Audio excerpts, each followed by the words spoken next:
여러분이 오늘까지 달려온 시간은 완성이 아니라 미완성입니다. 주님 앞에 서는 그날까지 우린 치열한 영적 전쟁을 하고 있음을 깨달아야 됩니다. 우리의 적은 하늘에 있는 악의 영들이라고 했고, 그래서 영적 잠에서 늘 깨어 있어야 합니다. 잠들 때 원수가 가라지를 덧뿌리고 가기 때문입니다. 여러분, 신앙이 무너지는 가장 위험한 때가 언제라고 생각을 합니까? 비바람이 불고 폭풍이 불고 어려움이 올 때입니까? 아닙니다. 오히려 우리 신앙이 안일할 때 무너지기가 쉽습니다. 바울이 선교했던 저 소아시아 지역에 가면 계시록에 나오는 7교회가 있습니다. 이번에 우리 교회에서 45년 기념으로 성지순례를 그곳에 가게 됩니다. 특히 그 가파도기아 지역에서 신앙을 지키기 위해서 로마 병정들이 그 죽이려고 쫓아오고 박해를 피해 땅굴을 팠습니다. 들어가는 입구는 아주 좁아요. 저는 들어가는데 나보다 조금 뚱뚱하면 곤란해. 실제 그렇습니다. 그런데 그 안에 들어가면 굉장히 넓게 파놓고 저곳에서 예배를 드리고 찬양을 하고 기도를 하면서 하나님을 섬겼던 거예요. 그런데 이들이 오히려 신앙의 자유를 얻었습니다. 평화를 얻었습니다. 풍요해졌습니다. 더 잘 믿을 것 같았는데 이들이 걷잡을 수 없이 신앙이 무너지기 시작했습니다. 여러분, 우리나라도 7, 80년대에 힘들고 어려웠던 시대에 최고 부흥을 경험했습니다. 기도원마다 기도 소리가 끊이지 않았고 교회마다 놀라운 성장들이 일어났습니다. 근데 그때 어느 때부터인지는 그런데 이 울부짖던 기도 소리가 멈추었고 신앙이 점점 잠들기 시작했습니다.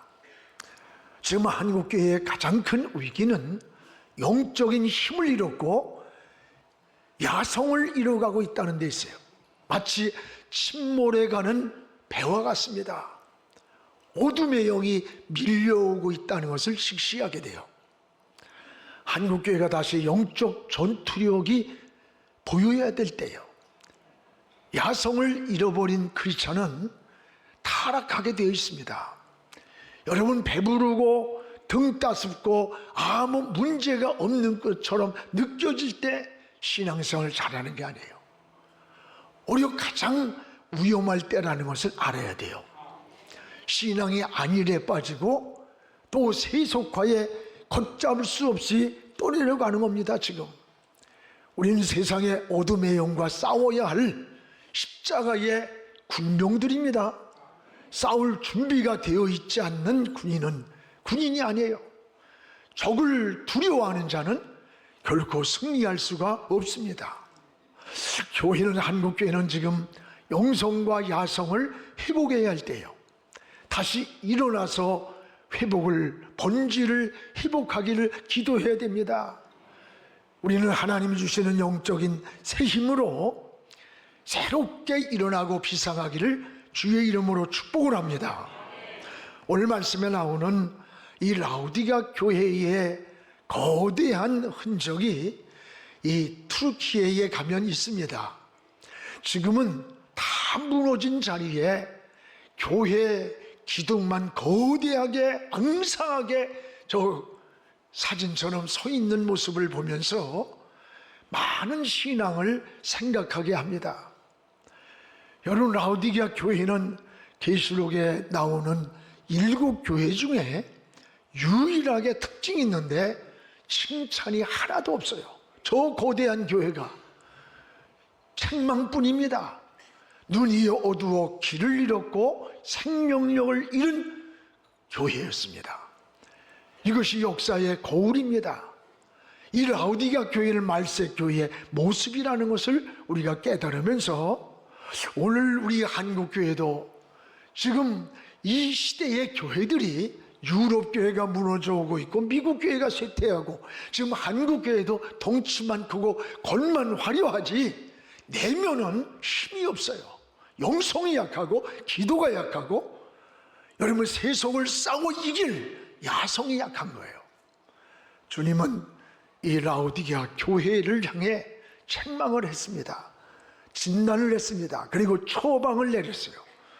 이것은 종말적 시대를 살아가는 우리에게도 주시는 경고 사인이라는 것을 깨달으면서 우리 사순절에 나의 신앙은 어떤가, 내 영적인 신앙을 진단하고 처방하는 그런 은혜의 시간이 여러분에게 되었으면 좋겠습니다. 무엇보다도 주님은 라오디게아 교회에 세 가지를 버렸다고 책망을 했습니다. 오늘 14절을 우리 함께 읽겠습니다. 라오디게아 교회의 사자에게 편지하라. 첫째는 아멘이시요, 두 번째는 충성되고 참된 증인이시요, 세 번째는 하나님의 창조의 근본이시니가 가라사대 이르시되.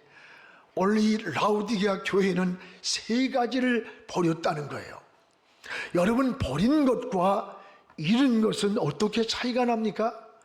잃은 것은 실수이지만 버린 것은 의도적 행위예요. 그럼 왜 신앙을 버렸을까? 안일과 풍요가 신앙을 버리게 만든 거예요. 그 세 가지를 지적합니다. 주님은 하나는 아멘을 버렸다고 했어요. 나타나신 주님은 나는 아멘이시오 라고 했어요. 여러분, 성경에 아멘이란 말이 78번 나옵니다. 이 말은 옳습니다, 맞습니다, 그렇게 살겠습니다 라고 하는 신앙의 고백입니다. 이 아멘 속에 응답이 있는 것이고 축복이 있습니다. 여러분, 느헤미야 8장 6절에 수문학 광정에서 말씀 운동이 일어날 때 모든 백성이 손을 들고 아멘 아멘을 반복하면서 백성들이 다 울었어요. 아멘은 하나님 말씀에 대한 신앙의 고백입니다. 여러분, 그러나 아무나 아멘을 하는 게 아니에요. 아멘은 믿음이 있어야 하는 거예요. 주의를 지키십시오. 11절을 온전히 들으십시오. 사순절에 우리 기도에 달려오시기를 바랍니다. 모두가 이 아멘은 믿음에서 나오는 거예요. 여러분, 라오디게아 교회는 그런데 이 아멘을 버렸다는 거예요. 또 하나는 충성을 버렸습니다. 그래서 주님이 나타나셔서 나는 충성에 대한 증인이라고 하셨어요. 장차 주님 앞에 서는 날 우린 믿음의 보자기에 여러분, 이 땅에서 충성한 것을 다 싸가지고 가서 하나님 앞에 펼쳐놓을 때, 그때 여러분 수고했다, 충성했다, 일한 대로 갚아주겠다고 약속하시는 거예요. 그 충성에 대해서 우리 주님이 증인이라는 거예요. 그런데 라오디게아 교회는 이 충성을 버렸다고 주님이 책망하는 거예요. 또 하나는 뭐냐? 하나님을 버렸다는 겁니다. 하나님은 창조의 근원이라고 하셨습니다. 이 세상의 모든 만물은 근원이 있습니다. 물고기는 물이 근원이라 물에서 살아야 합니다. 나무는 흙이 근원이라 흙에다 뿌리를 뻗어야 거목이 됩니다. 사람은 땅을 밟고 살면서도 생명의 근원이 하나님께 있습니다. 그래서 하나님을 바라볼 때 지혜를 얻고 영감이 떠오르고 평안을 얻고 축복을 누립니다. 그래서 히랍 사람들은 인간을 안드로포스, 즉 위를 바라보는 존재라는 거예요. 오늘 우리는 하나님을 바라보며 사는 것이 인간인 거예요.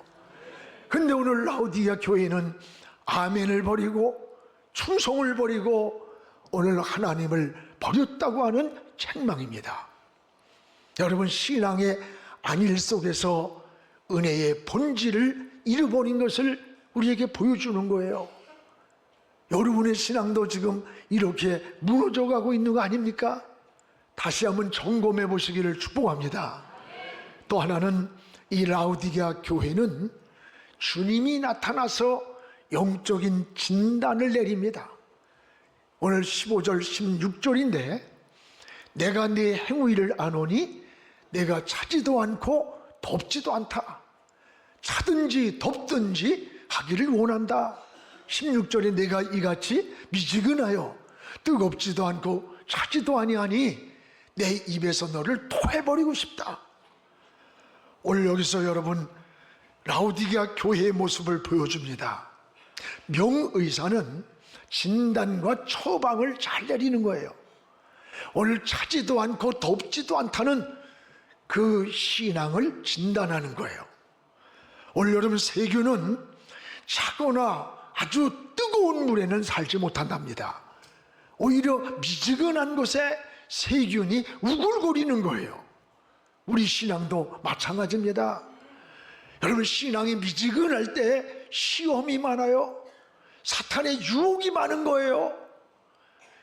무디가 잘 사용하는 그런 예화가 있어요. 3마리의 오리가 날아가는 걸 보고 사냥꾼이 총을 쐈습니다. 한 마리 오리는 정통으로 맞고 떨어져 죽었습니다. 한 마리는 날개 축지를 맞고 떨어져서 기어 도망을 가는 겁니다. 3번째 오리는 맞지 않고 멀리 날아가 버렸습니다. 이 3마리 오리 중에 사냥꾼은 어느 것을 끝까지 쫓아가겠는가? 첫 번째 죽은 오리는 쫓아가지 않아서 내 밥입니다. 멀리 날아간 건 따라갈 수가 없습니다. 문제는 한쪽 날개를 맞고 떨어져서 산 것도 아니고 죽은 것도 아니고 비실거리며 도망가는 그 오리를 끝까지 쫓아간다는 거예요. 바로 이겁니다. 우리의 신앙도 불분명할 때 시험이 많아요. 마귀의 역사가 더 많은 거예요. 여러분 골토 앉아 있을 때 유혹이 많은 겁니다. 유도고는 골토 있다가 떨어졌습니다. 주님은 분명하지 못하면 내가 토해버리겠다고 하는 그런 사인을 보내는 겁니다. 빌라도 법정에서 주님의 신문 받으시는 그 시간에 신분을 감추고 제자들이 군중 속에 구경꾼처럼 묻혀 서 있다가 너도 예수와 함께 있던 자가 아니냐? 그것도 비자가 하찮은 비자가 와서 이런 얘기를 하니까 놀래가지고 3년 동안 그렇게 사랑한다고 고백을 하고 따랐던 주님을 한순간에 부인하는 거예요. 나 몰라? 나 그 사람 몰라? 막 조주를 하면서 이렇게 3번씩이나 부인하고 돌아설 때 달기 울었어요. 간밤에 주님이 다 굴기 전에 네가 3번 나를 부인하리라는 말씀이 생각나서 밖으로 튀어나가 후회하면서 통곡하며 우는 모습을 보게 됩니다. 여러분 불분명한 신앙 속에 유혹이 많은 거예요. 시험이 많은 거예요. 마귀의 역사가 더하다는 것을 깨닫기 바랍니다. 여러분이 직장에 가서든지 사업을 하든지 어떤 일을 할 때 여러분이 분명한 신앙의 색깔이 나타나야 돼요. 그럴 때 하나님이 지켜주는 거고 하나님이 함께 한다는 것을 깨닫기를 축복합니다. 오늘 나의 신앙은 어떠합니까? 골토 앉아 있지는 않습니까? 찬 것도 아니고 미지근한 것도 아니고 뜨거운 것도 아닌 지금 미지근한 상태에서 머물러 있는 건 아닙니까? 우리 주님은 말씀합니다. 분명하길 원한다. 차든지 덥든지 분명하길 원한다. 우리는 때때로 순간순간 선택의 기로에 놓일 때가 있습니다. 때로는 크게 종교적인 선택도 있고 진로의 선택, 결혼의 선택 등 선택은 자유입니다. 그러나 내가 한 선택에 대해서는 책임이 따르는 거예요. 책임을 져야 되는 거예요. 또한 여러분, 주님은 자기를 볼 줄 모르는 그런 신앙이라고 지적을 했습니다. 17절에 보면 5가지가 나와요. 네가 곤고한 것과 가련한 것과 눈먼 것과 가난한 것과 벌거벗은 것을 알지 못한다. 알지 못한다. 자기를 볼 줄 모르는 신앙이에요. 여러분, 가장 무서운 병이 뭔 줄 알아요? 병든 줄 모르고 있다가 고칠 수 있는 기회를 놓친 거예요. 오늘 라디아 교회가 신앙이 병들었는데 이 병든 것을 모르고 살고 있다는 것을 지적하는 거예요. 자기를 볼 줄 모르는 사람이 가장 위험한 사람인 거예요. 여러분, 자기를 모르는 사람, 자기 허물을 볼 줄 모르는 사람일수록 남을 정죄하고 남의 허물을 크게 보는 거예요. 여러분, 은혜가 뭡니까? 은혜는 허물이 남의 허물이 아닌 자기 허물을 보는 눈이 밝아지는 게 은혜예요. 여러분, 신앙생활하면서도 그렇게 남을 정죄하고 조금만 잘못하면 뭐라고 하고 열심히 하는 사람 열심히 한다 그러면 얼마나 감사해요. 어떤 사람은 이거 저 예수 믿는 게 뭐 저렇게 멋져 그래. 그럼 난 그래. 저 사람 예수 안 믿었으면 저것보다 훨씬 나쁜 놈이라고. 예수 믿어서 그래도 조만하다고. 그래 안 그래요? 그렇습니다. 여러분, 은혜는 나를 보는 거예요. 나를. 남의 허물을 보는 게 아니라 내 허물을, 내 약함을, 내 부족을 보고 늘 생각하고 기도하고 엎드리는 거, 이게 신앙인의 삶인 거예요. 이 시간 여러분, 주님이 여러분을 진단하신다면 여러분 뜨거운 신앙으로 달려가고 있습니까? 무릎 꿇고 영이 살아 깨어 있습니까? 아니면 골토 앉아 불분명하게 인생을 신앙생활하고 있는 건 아닙니까? 다시 한번 여러분의 신앙이 회복되기를 주님의 이름으로 축복을 합니다. 또 하나, 주님은 나타나셔서 세 가지 초방을 내렸습니다. 신앙을 세 가지를 초방을 했어요. 여기에 보면은 이렇게 주님은 아주 무섭게 라오디게아 교회를 책망했습니다. 그러나 다시 권면한다는 거예요. 여러분, 권면한다는 말은 아직도 내가 사랑하고 있다고 하는 증거예요. 버렸다면 권면할 필요가 없어요. 여러분, 부부간에도 막 싸우고 자꾸 왜 다른 여자 쳐다봤어? 왜 외도했어? 이렇게 싸우는 거는, 그거는요 아직도 사랑하고 있는 거예요. 여러분, 사랑하지 않으면 싸울 이유도 없어. 제가 줄에 쓸 때마다 사랑은 여러분 무관심이라고 그러죠. 아직도 미워하고 싸우고 갈등한다는 것은 사랑하고 있는 거예요. 아예 무관심한 것은 여러분 관계가 끊어진 거예요. 오늘 주님은 무섭게 라오디게아 교회를 책망하고 있지만, 그러나 내가 너에게 권면한다, 내가 처방을 내린다, 그러면서 여러분 권면하는 거예요. 우리 주님은 우리를 끝까지 사랑하십니다. 부모가 자식을 사랑하는 것 같이. 그래서 세 가지를 권면하는데 뭐냐? 하나는 불로 연단한 금을 사라는 거예요. 우리 18절을 한번 같이 읽겠습니다. 내가 너를 권하노니 내게서 첫째, 불로 연단한 금을 사서 부유하게 하고, 두 번째, 흰옷을 사서 입어 벌거벗은 수치를 보이지 않게 하고, 세 번째, 안약을 사서 눈에 발라 보게 하라. 오늘 18절 말씀 가운데 세 가지 처방이 나옵니다. 권면이 나옵니다. 오늘 하나는 불로 연단한 금을 사라는 거예요.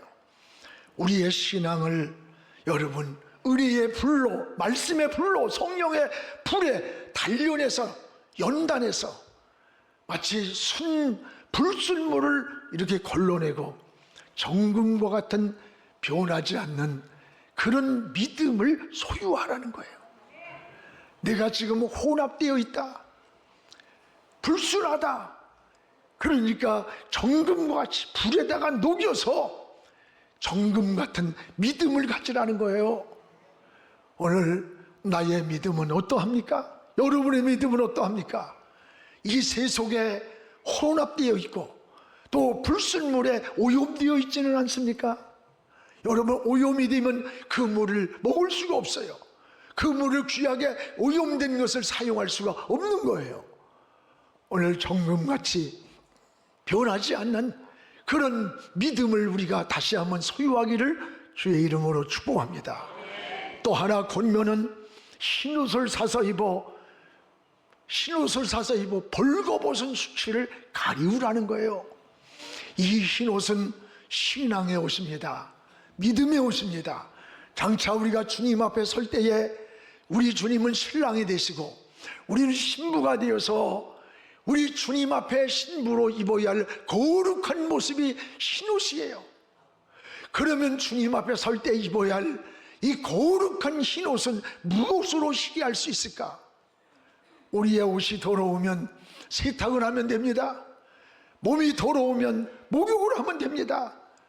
그러나 신앙이 더러우고 우리의 마음이 더러우면 무엇으로 깨끗하게 할 수 있겠어요?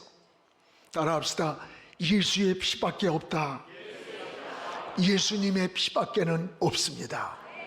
계시록 7장 9절에 보면 셀 수 없는 수많은 무리들이 흰옷을 입고 호산나를 찬양하면서 하나님의 보좌 앞에 있는 거예요. 이들을 보고 발모섬에 있던 사도 요한이가 묻습니다. 아니 저 흰옷을 입은 수많은 사람들이 누구냐고 물을 때 계시록에 보면 14절에 저들은 어린 양의 피로, 누구의 피로? 어린 양의 피로 그 옷을 희귀한 자들이라. 어린 양의 피로 그 옷을 희귀한 자들이라는 거예요. 그렇습니다. 여러분, 우리를 정결하게 하는 것은 예수님의 피밖에 없어요. 주님의 보혈로 날마다 우리의 심령도 우리 신앙의 옷도 깨끗하게 하고 거룩한 신부로 주님 앞에 서기를 기도하시기를 축복합니다. 저는 이 말씀을 읽으면서 준비하면서 너무 마음이 기쁜 거예요. 우리가 세상에 오염되어 있고 이 세상에 온갖 것들이 살아가는 우리들의 삶을 뭘 가지고 깨끗하게 할 수 있을까? 저 흰옷 입은 무리들이 여러분입니다. 날마다 우리가 깨끗하게 해야 할 게 뭐예요? 예수님의 피밖에 없어요. 예수의 피로만 저들을 깨끗하게 했다는 거예요. 그렇습니다. 이 사순절에 저 십자가 앞으로 나가서 십자가에서 흘려주신 보혈로 여러분의 영혼이 깨끗해지기를 축복합니다. 여러분의 삶이 깨끗해지기를 축복합니다. 그래서 정결한 마음으로 주님께로 나아가는 그런 신앙의 삶이 되기를 주의 이름으로 축원합니다. 또 하나는 여기 보면 안약을 사서 눈에 발라 보게 하라는 거예요. 눈을 고쳤더라. 여기 안약은 뭐예요? 눈이 고장났을 때 바르는 게 안약이잖아요. 오늘 여러분, 사람에게는 세 종류의 눈이 있습니다. 사물을 보는 육안이 있고, 또 사물의 원리와 이치를 깨닫는 정신적 세계를 보는 지안이 있고, 그리고 또 하나는 하나님을 바라보는 영적인 눈이 있어요. 여러분, 주님의 안약을 사서 눈에 발라 보게 하라는 이 말씀은 육신의 눈이나 지식의 눈이 아니에요. 하나님을 바라보는 영적인 눈이 오늘 라오디게아 교회가 병들었음을 지적하고 있는 경고 사인인 거예요. 원래는 신앙의 눈이 병들었다는 거야. 안약을 사서 고쳤더라는 거예요. 여러분, 우리 교회 이름이 뭐예요? 용안교회 아닙니까? 영적인 눈을 뜨고 하나님을 바라보자는 거 아니에요? 그리고 45주년을 달려왔습니다. 45년간. 오늘 저녁에는 우리가 다큐멘터리를 이번에 제작했습니다. 이 다큐멘터리를 우리가 같이 상영하려래요. 삼손이가 나귀뼈 하나를 가지고 1,000명을 죽일 수 있는 힘이 있었습니다. 그러나 정작 자신의 목마름을 해결하지 못하고 사막에서 쓰러졌어요. 사막에 쓰러져 죽어가면서 고백을 합니다. 하나님, 내가 제 블레셋 원수의 목전에서 부끄럽게 죽어갑니다. 목이 말라 죽겠나이다. 사람이 가장 큰 적은 환경이나 조건이 아니에요. 가장 큰 적은 자기 자신이에요. 자신의 목마름을 해결하지 못하고 쓰러져 죽어갈 때 하나님을 부르며 하나님을 찾았어요. 그리고 눈을 떠봤더니 방금 전만 해도 사막이었던 그 환경에서 물이 막 솟아나는 거야. 그 물을 먹고 힘을 얻어가지고 다시 일어나서 회복하고, 여러분 블레셋 군대를 치러 갔으니 이것이 바로 에낙골의 셈이라 그랬어요. 사사기 15장 19절에 나오는 말씀이에요.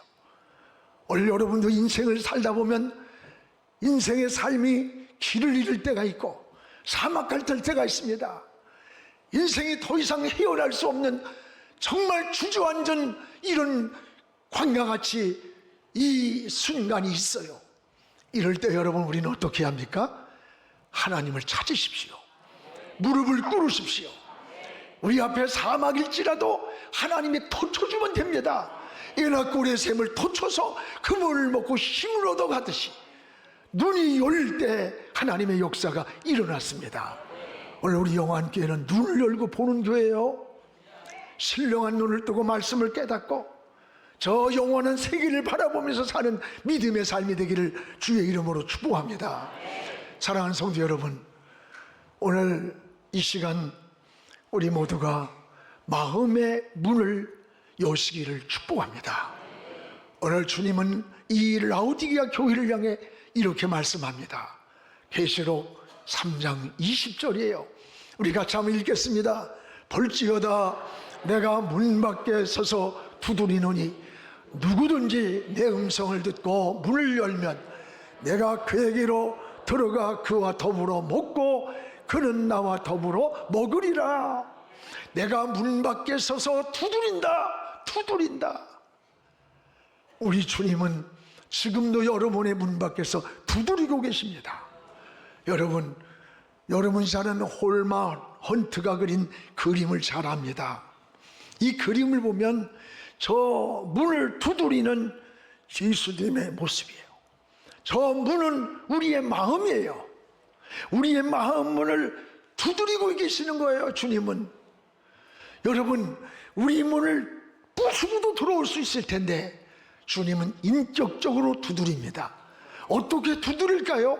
때로는 말씀을 통해 우리 마음을 두드리고, 때로는 기도 가운데 두드리고, 환경을 통해서 여러분 우리의 마음을 두드리는 거예요. 오늘 우리는 이 두드리시는 주의 음성을 들어야 되는 거예요. 그리고 마음의 문을 여는 거예요. 이것이 사는 길이며 이것이 회복의 길입니다. 원수마귀는 두드리지 않고 문을 부수고 들어옵니다. 틈새로 들어와서 왜 들어옵니까? 우리를 파괴하려고, 우리를 망가뜨리려고 들어옵니다. 그러나 우리 주님은 밖에서 우리에게 두드리는 거예요. 여러분 이 두드리는 음성이 설교를 통해서도 들려오는 것이고, 성경을 읽다가 들어오기도 하고, 기도하다가도 들려오고, 내가 주어진 환경 조건을 통해서도 주님이 두드리는 음성을 들어야 돼. 그때 무릎을 꿇고 주님 내가 여기 있습니다 라고 주님을 문을 열 때, 마음의 문을 열 때, 신앙의 문을 열 때 주님은 들어가서 너와 내가 더불어 먹고 마시며 너와 함께 동행한다는 거예요. 그렇습니다. 사랑하는 여러분, 이 사순절에 우리에게 두드리시는 주의 음성을 세미하게 듣는 신앙 되기를 축복합니다. 계시록 7교회마다 에베소, 소모나, 보가모, 두아디라, 사대, 빌라델비아 이 7교회를 향해 뭐라고 했어요? 마지막 끝에 가서 성령께서 하시는 음성을 들으라는 거야. 성령이 하는 음성을 들으라는 겁니다.